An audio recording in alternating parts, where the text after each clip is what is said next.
जय बर' हारिनि दिनै नोंथांमोननि गेजेराव मोनसे भिडिअ लानानै फैबाय आं दिनै सोरबा दुखु मोनब्लाबो सोरबा गाज्रि मोनब्लाबो आं दिनै स्पष्ट खालामना होगोन कि सरकारखौ सोर दामारगोन आरो सोर दायोब्ला आं गोजोननाय मोनगोन बेखौ आं दिनै स्पष्ट बुंगोन कि बे मोनब्रै राजखान्थि हान्जानि गेजेराव आं स्पेसियेलि आं मोनब्रैखौ बुंबाय UPPL BPF BJP आरो APB बे मोनब्रै राजखान्थि हान्जानि गेजेराव सरकारखौ सोर दागोन बेखौ आं दिनै होनगोन नोंथांमोना गाज्रि मोनो ना मोजां मोनो बेखौ आं मिथिया बाय दिनै जाय बिथांमोना आंनि भिडिअखौ नायगोन बा नोंथाङा जे नायगासिनो दं नोंथाङा सोरनि सापर्टार बेखौबो आं मिथिया दा नोंथांमोना नोंथांमोननि जिनिखि मोनदांथिफोरजों मिलायो ना मिलाया बे आलादा बाथ्रा नाथाय देख जोङो 2003निफ्राय नोजोर होनानै जोङो गासैबो बाथ्राफोरखौ जों जेब्लानाखि जों गोसोखांनानै जों नायगोन अब्ला जों मोनदांगोन थारैनो बाथ्राफ्रा जोबोद सिरियासमोन 2003नि सिगां जोंनि ओनसोलाव जोंनि दा BTC हालामाव माबायदि डेभेलप दंमोन लामा दालां school office court कासारि university college बेफोरनि सुबिदाफ्रा माबायदिमोन जों मिथिगौ बयबो मिथिगौ आरो 2003नि ओरै उनाव दासिमाव जोंनाव माबायदि जाखो 2003नि सिगां जोंना गंबेसे साइकेल दंमोन गंबेसे मटर साइकेल दंमोन गंबेसे फर हुइलार दंमोन आरो दा बेसेबां फर हुइलार दं बेसेबां साइकेल दं बेसेबां बाइक दं आरो बेसेबां मा दं बेखौबो नोंथांमोना गासिबो मिथिजोबखागोन दा बेनिखायनो जोङो दिनै बुजिलायनायनि सम जादों मिथिलायनायनि सम जाबाय आरो बैफोर थासारिफ्रा दिनैनि तारिखआव 2003निफ्राय नैबे 2025 सिमाव माबायदि सोलिबोखो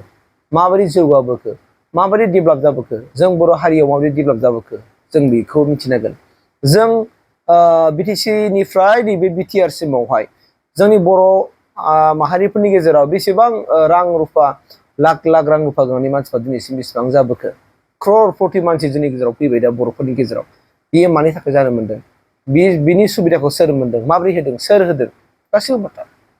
दे हाग्रामा महिलारिया गावनि सासन कालाव गोबां मावबोबाय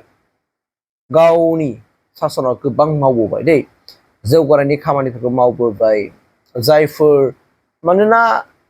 जायफोर बिबानाव थायो बिथांमोनासो मिथिगौ आं सिगांनिफ्रायनो बे बिदिखौ बुंबाय थायो आं बाथ्राखौ बिबानाव जाय थायो सासनाव जाय थायो जाय मेन पर्टफलिय लायो बिथांमोनासो मिथिगौ जे गाव बोरै बोरै बारहोदों बेखौ दा बेनिखायनो आङो बुंबाय थाबोदों हाग्रामा महिलारिया 2003निफ्राय 2020 सिम ओरैबायदि मावदों जों बेखौ बुंनानै फोजोबनो हाया जे हाग्रामा महिलारिया हरो माबा स्किम लामा मावनो दालां मावनो माबा न' लुनो माबा हेनथेननो बिभिन्न काम काजनि थाखाय हाग्रामा महिलारिया हरा नङा हरो नाथाय बे फैसाफ्रा ससेयावहाय मावजि जायो बे ससेयाव मावजि जाहैग्राफ्रानो दिनै एबा बै ससे लामा ससेनिफ्राय मावजि जानानै जाय हाग्रामा महिलारिनि दैदेननाय पलिटिकेल पार्टियाव थाबोदों स' बिथांमोन बायदियानो दिनै हाग्रामा महिलारिखौ गाज्रि खालामनो थांगासिनो दङ एबा बिथांखौ गाज्रि खालामदों हाग्रामा महिलारिखौ बरनाम खालामबाय खारन हाग्रामा महिलारियाथ' दाय नङामोन ना बेथ' जायाखैना नङा होमबा जादों मोनसे जायाखै अब्ला बेखौ दिनै बिराद बरनाम खालामबाय स' बिथाङा सासे लिडार जों सेल्युट खालामनांगोन दानिया 2020निफ्राय नैबे 2025 सिमाव दा UPPL पलिटिकेल पार्टिया सासन खालामदों वेल एन्ड गुड दिनै एबसुनिफ्राय खामानि मावबोबाय थानाय प्रमद बर' साराबो दिनै 2020निफ्राय मेंनाय गैया जिरायनाय गैया थाद'नाय गैया ओरैबायदि मोनसे खामानि मावबोबाय स' 20 घन्टा 24/7 बिथाङा दिनै खामानि मावबोदों आरो मावनानै रायजो राजानि माने गांनाय उखैनाय जेंना जेंना गासैखौबो बुजिनो लादों आरो हानाय माने दिनै थाद'नाय गैयै ओरैबायदि स्पिडजों ओरैबायदि डायनामिक मोनसे माबाजों बिथाङा खामानि मावदों दानि बिटिआरनि चिफ प्रमद बर' साराबो नाथाय मावदों नाथाय बिनि गेजेरावबो आं दहाय होननाय बायदि हाग्रामा महिलारिया स्किमफोरखौ हरदों माबा मोनसेखौ हरदों नाथाय ससेल मावजि जाबोदों थिग बिदिनो दाबो बिटिआरनि चिफ प्रमद बर' साराबो हाग्रामा महिलारि बायदिनो स्किमफोरखौ हरदों आसनिफोरखौ हरदों लामा बानायनो दालां बानायनो लामा खोनो बान्दो खोनो कालभार खोनो स्कुल रिपेयारिंनि मुङाव माबा माबि अफिस रिपेयारिंनि मुङाव माबा मोनसे आसनिनि थाखाय हरा नङा बिथाङा हरदों नाथाय बैफोर माखासे स्किमफोरनि रांफोरखौबो बिदिनो लामा ससेयाव जेरै बिपिएफ सरकारनि समाव मावजि जायो दाबो इउपिपिनि सरकारनि समावबो बेफोरबायदि मावजि जाबोदों मावजि जादों दा बैफोरबायदि मावजि जानानै पार्टियाव थानाय जायफोर मावजि जानानै खामानि मावबोदों स' बिथांमोन बायदि सुबुंफोरनि थाखायनो दिनै प्रमद बर'आ बरनाम मोननाङो प्रमद बर'आ दिनै बरनाम होबोदों जेरै बै समाव हाग्रामा महिलारि सारखौ बरनाम होबोदों ब्लेम होदों निन्दा होदों गाज्रि सोंखारिदों नाथाय बिदायाथ' बिनि नङाना जायफोर मावजि जादों बिथांमोनासो मावजि जानानै जायफोर लामा ससेयाव जादों बिसोरसो आरो दिनै प्रमद बर'आबोथ' नों मा बिनि दाय नङाना जायफोर प्रमद बर'निफ्राय लांनानै खामानि मावनो हायाखै बै मावजिफ्रासो दिनै प्रमद बर'खौ बरनाम खालामदों प्रमद बर'खौ दिनै निन्दा खालामदों प्रमद बर'खौ दिनै ब्लेम खालामदों दा बेफोरबायदि मानसि थानायनि खाथिरावनो पार्टियाव दावराव दावसि जाया नङा जायो दा बाथ्राया जाहैबाय मा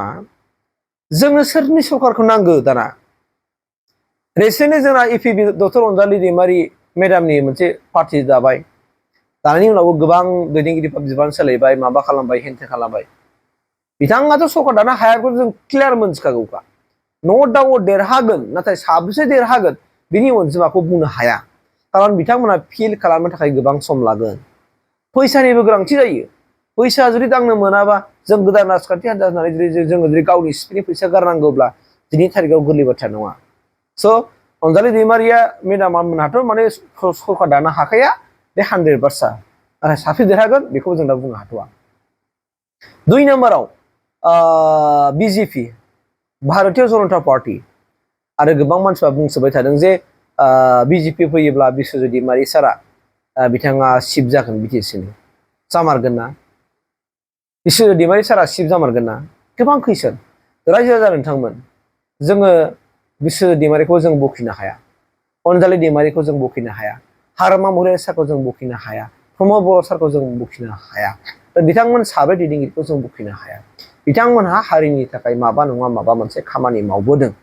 नाथाय आं सानो जायफोर दिनै बिगाब बिगाब बखिदों बैफोरबायदि सुबुंमोनहासो दिनै गावबो फेलेसो मावनो हायाखै आरो गुबुननि मावनायखौ नायनो हायि जानानै बखिदों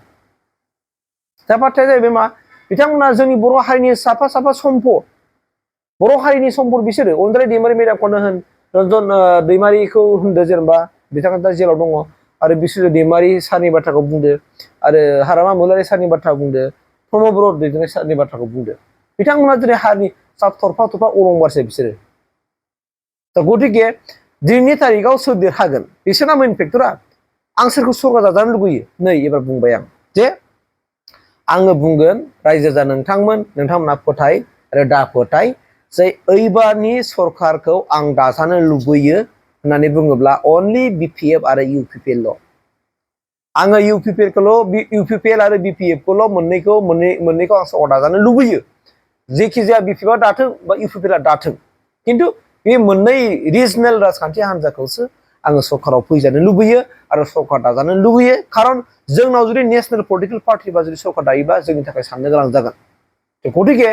आं लुबैदों जे हाग्रामा महिलारि सार नङाब्ला प्रमद बर' सार नोंथांमोन मोननैयानो राजखान्थि गोहोजों बबे खायदा कौशलजों देरहानानै सरकारखौ दाथारनांगोन आरो नोंथांमोननि सरकार फैथारनांगोन बेसो आंनिफ्राय आर'ज आरो आं इसोरनावबो आर'ज गाबगोन जे बिपिएफ नङाबा इउपिपिएलआनो सरकारखौ दानो हाथारनांगोन आं बेखौनो आंनिफ्राय लुबैयो आरोखि थेंक इउ